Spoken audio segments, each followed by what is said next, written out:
నమస్తే. ఈ రోజున మనం పెంగ్విన్స్ గురించి తెలుసుకుంటున్నాం. పెంగ్విన్స్ ధృవాలలో ఉండే ఈ యొక్క పెంగ్విన్స్ గుంపులుగా ఉంటాయి. వీటి రెక్కలు పక్షుల కంటే బలమైనవి. దీంతో పాటు ఇవి వేడిగా ఉంటాయి. ముఖ్యంగా సముద్రం అడుగున పెంగ్విన్స్ ఈత కొడతాయి, అంతేగాని గాలిలో ఎగరలేవు. ఈ యొక్క పెంగ్విన్స్ పక్షి జాతికి చెందినవి. మరొకసారి, పెంగ్విన్స్ పక్షి జాతికి చెందినవి.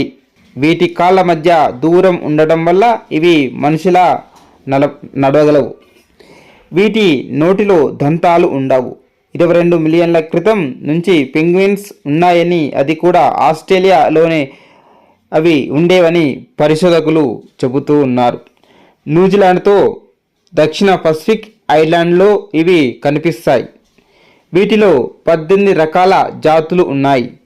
ఎంపెరర్ పెంగ్విన్స్ అందంగా ఉంటాయి. యంగ్ పెంగ్విన్స్ ముందు భాగము తెల్లగా ఉండి నల్లటి మెడ ఉంటుంది. ఈ ఎంపెరర్ పెంగ్విన్స్ కేవలము అంటార్క్టికాలోనే మాత్రమే మనకు కనిపిస్తుంటాయి, అక్కడనే జీవిస్తాయి. డైనోసార్లు అంతమైంది 3 మిలియన్ల సంవత్సరాల నుంచి. అయితే ఈ యొక్క పెంగ్విన్స్ చివరి శిలాజాలము 62 మిలియన్ల క్రితము అని పరిశోధకులు చెప్పారు. ఈ యొక్క పెంగ్విన్స్ అన్ని నలుపు తెలుపు రంగులలో ఉంటాయి.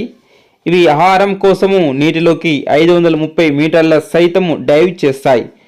వీటి సమూహాన్ని రాఫ్ట్ అని పిలుస్తాం. ఉప్పుగా ఉండే సముద్రం నీళ్లను తాగుతాయి. అదేవిధంగా వీటిలో సోడియాన్ని ఫిల్టర్ చేసే నిర్మాణం కూడా ఉంటుంది.